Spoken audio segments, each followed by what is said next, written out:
ইতিমধ্যে আমার হাতে যে কয়েনটা আপনারা দেখতে পাচ্ছেন সেটা কিন্তু এক ভিউয়ার্স আমাকে পাঠিয়েছে এবং সেটা কিন্তু 1941 সালের কয়েন জর্জ 6 কোয়ার্টার আনা।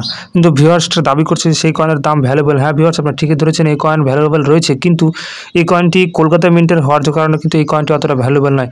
কারণ সেই ভিউয়ার্স বলছে এটি বোম্বে টাক্সালের কয়েন। তাই ভিউয়ার্স, আজ আপনাদের সুবিধার্থে জর্জ 5 এম্পায়ার যে কয়েন রয়েছে সেটা কেন বা এত ভ্যালুয়েবল সেটা আপনাদের জানতে গেলে কিন্তু আপনাদের অবশ্যই কয়েনের কী রয়েছে সেটা জানতে হবে। আপনাদের যে সবচেয়ে বলে রাখি যে আপনাদের সুবিধার্থে কিন্তু আমি সমস্ত কিছু এই ছোট একটি ভিডিওর মধ্যে আপনাদের জানার চেষ্টা করবো। তাই আপনাদের বলবো আপনারা অবশ্যই কয়েনগুলোকে যাচাই বাছাই করুন, তবে কিন্তু কয়েনের যে মূল সেটা কিন্তু নির্ধারণ করুন।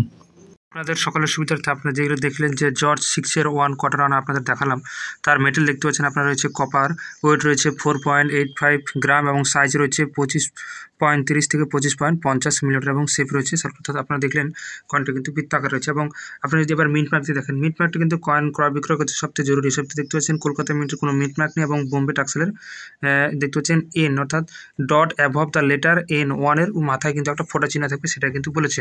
এর মধ্যে আপনাদের যে কয়েনগুলো দেখালাম দেখতে পাচ্ছেন সবচেয়ে ভ্যালুয়েবল কিন্তু রয়েছে 1941 সালের কয়েন। তো একটা ভিউয়ার্স আমাকে সেই ছবি তুলে পাঠিয়েছে, আপনাদের দেখাচ্ছি। 1941 সালের কয়েন দেখতে পাচ্ছেন সবচেয়ে ভ্যালুয়েবল কিন্তু সর্বোচ্চ 5000 টাকা রয়েছে। রেয়ারিটি বোম্বে টাক্সেল, অর্থাৎ বোম্বে যে মিন্ট মার্ক রয়েছে তার চিহ্ন। তো বোম্বে মিন্ট মার্ক থাকার জন্য দেখতে হবে কি dot above the letter N below. তো এখানে দেখতে পাচ্ছেন এন এর উপরে কিন্তু এই যে ডট চিহ্ন অবশ্যই থাকতে হবে। তাই ভাবেন এটি কিন্তু আসল 1941 সালের ভ্যালুয়েবল যে জর্জ 5 কোয়ার্টার আনার কয়েন।